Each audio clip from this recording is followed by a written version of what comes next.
O Jason, bakit tahimik ka? Ha? Ano?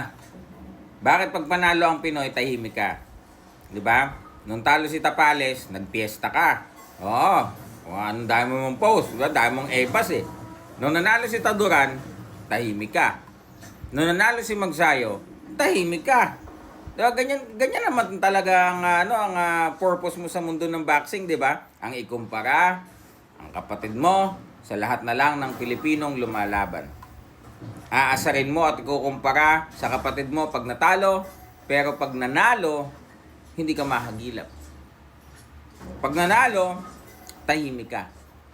'Di ba? Yan lang bang purpose mo sa boxing, ang manggulo? 'Di ba? Kaya nga sabi ni Jack Tipore, kaya walang laban. Sabi ni Jack Tipore sa mga Nation, kaya walang laban yung idol nyo. Ha? Kaya walang laban yung idol nyo kasi overweight. Oh, nag-iiyakan kayo doon sa mga pasaring ni Jack Tipora. Bakit? Totoo naman eh. Di ba? Overweight kasi mga kaibigan, ito pong si Casimero, pag yan lumaban, ako po nagsasabi po sa inyo, kung yan pong April 18 natuloy, overweight po yan. Magpasalamat ka na lang, Jason, dahil, di ba, may giyera sa Middle East.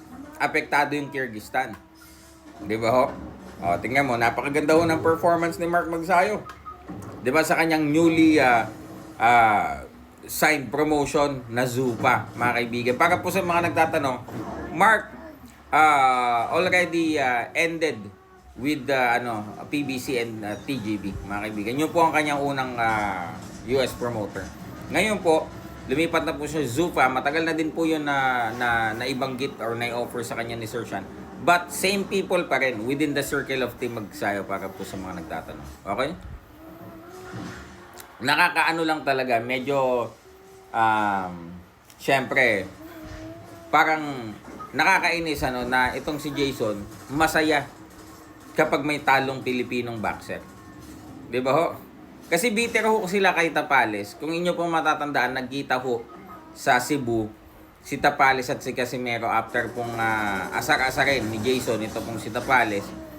Eh syempre, akala ng mga tao si Janrel yung nagpo-post, si Jason naman yun.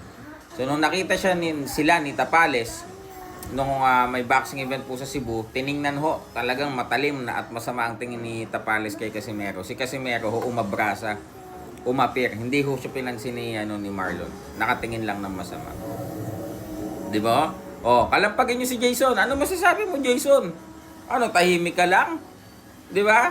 Oh, ayan o, sino nakikita nyo? Si Brendan ho yan. Same team pa rin. Wow, kaibigan, ayan. But anyway, congratulations, Champ Mark Magnifico Magsayo, dahil napakaganda po ng performance niya. At syempre ngayon, pati si Pau, hinahanap ka, Jason. Pati si Pau, inaalas ka. Pati si Pau, nilalait ka ngayon. Asa na daw si Jason, ba't ang tahimik?